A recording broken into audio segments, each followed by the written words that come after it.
Aujourd'hui, les chips sont partout. On en trouve dans presque tous les supermarchés, dans tous les apéros, dans tous les snacks et dans des dizaines de goûts différents.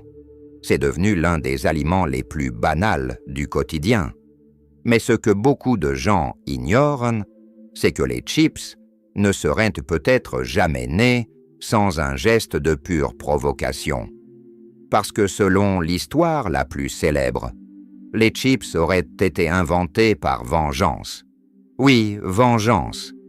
Et quand on découvre comment tout a commencé, on comprend pourquoi cette histoire est devenue aussi célèbre.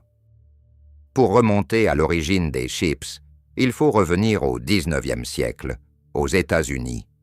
L'histoire la plus connue se déroule en 1853, dans un restaurant de Saratoga Springs, dans l'État de New York.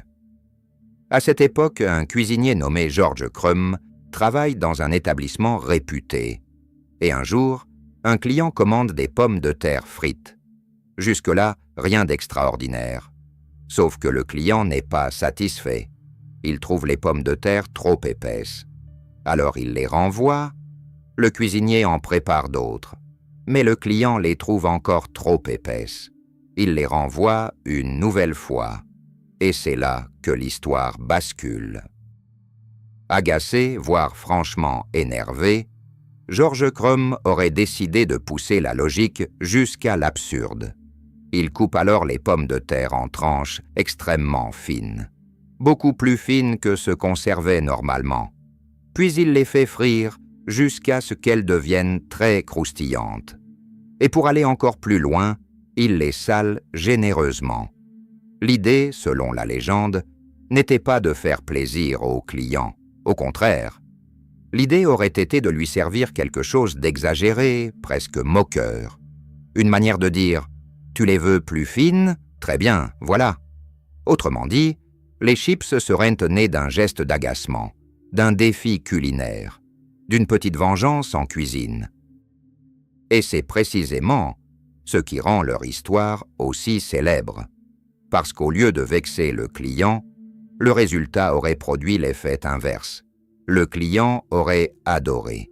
Et très vite, ce nouveau type de pommes de terre croustillantes aurait commencé à séduire d'autres personnes.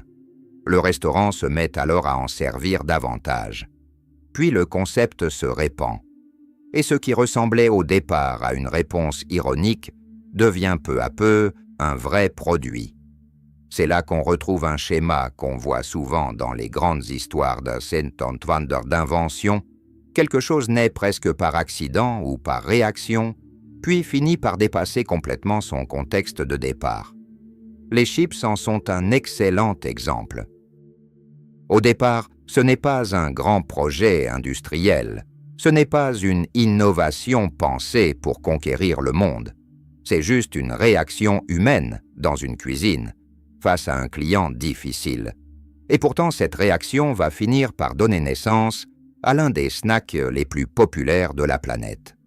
Bien sûr, comme souvent avec les histoires très célèbres, certains détails sont discutés. Il existe des débats sur la part exacte de légende dans le récit.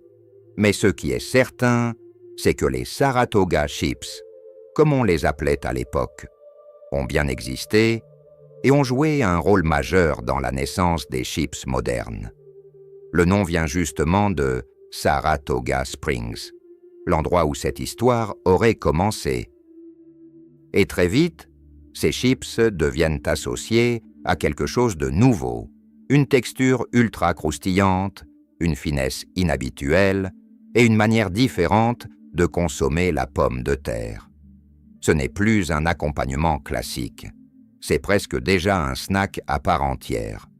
Mais à ce stade, on est encore loin du paquet de chips modernes qu'on connaît aujourd'hui. Pendant longtemps, les chips restent un produit plus local, plus artisanal, plus limité. Le vrai changement arrive quand elles commencent à être produites à plus grande échelle.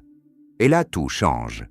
Parce qu'une fois qu'on comprend qu'on peut fabriquer ces chips en quantité, les emballer, les vendre, les transporter et les conserver, On ne parle plus seulement d'une curiosité culinaire. On parle d'un futur produit de masse. Au XXe siècle, les chips deviennent progressivement un vrai marché.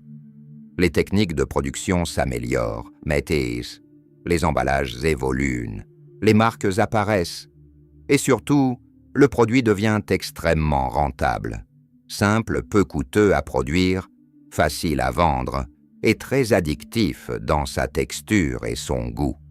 C'est aussi ce qui explique leur succès. Une chip, c'est petit, croustillant, salé, facile à manger et très difficile à arrêter. Le produit coche presque toutes les cases du snack parfait.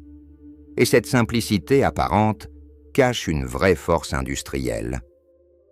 Mais ce qui continue de fasciner, ce n'est pas seulement le succès des chips, c'est leur origine. Parce qu'on aime l'idée qu'un produit aussi banal aujourd'hui soit né d'un moment de tension, d'ego ou de provocation. C'est une histoire qu'on retient facilement. Et surtout, c'est une histoire qui inverse complètement l'image qu'on a du produit. Quand on ouvre un paquet de chips, on ne pense pas à un cuisinier agacé dans une cuisine du XIXe siècle. On pense à un snack banal. Et pourtant, derrière ce geste banal, il y a peut-être une petite scène de colère devenue invention mondiale. C'est exactement ce qui fait les meilleures histoires d'origine. Elles prennent un objet ordinaire et elles révèlent un point de départ complètement inattendu. Les chips ne sont pas nées d'un grand plan marketing. Elles ne sont pas nées d'une stratégie industrielle. Elles seraient nées d'un cuisinier qui voulait répondre à un client trop exigeant. Et c'est justement ce contraste qui rend leur histoire aussi forte. Un geste de défi, une réaction d'orgueil, une assiette servie presque comme une provocation, et au final, un succès mondial. Donc oui, selon l'histoire la plus célèbre, les chips ont bien été inventés par vengeance, ou au moins par agacement, et ce qui devait être une réponse moqueuse à un client difficile est devenu l'un des aliments les plus consommés au monde. Comme quoi, parfois, une simple dispute en cuisine peut suffire à créer un produit que des millions de personnes mangent encore plus d'un siècle plus tard. Si cette histoire t'a surpris, pense à laisser un like et à t'abonner à la chaîne. Comment c'est né? Chaque semaine, on raconte l'origine folle, cachée ou complètement inattendue des objets, produits et inventions que tout le monde connaît. Et dis-moi en commentaire, quel objet ou produit ultra connu tu aimerais voir dans une prochaine vidéo. On se retrouve très vite pour une nouvelle histoire.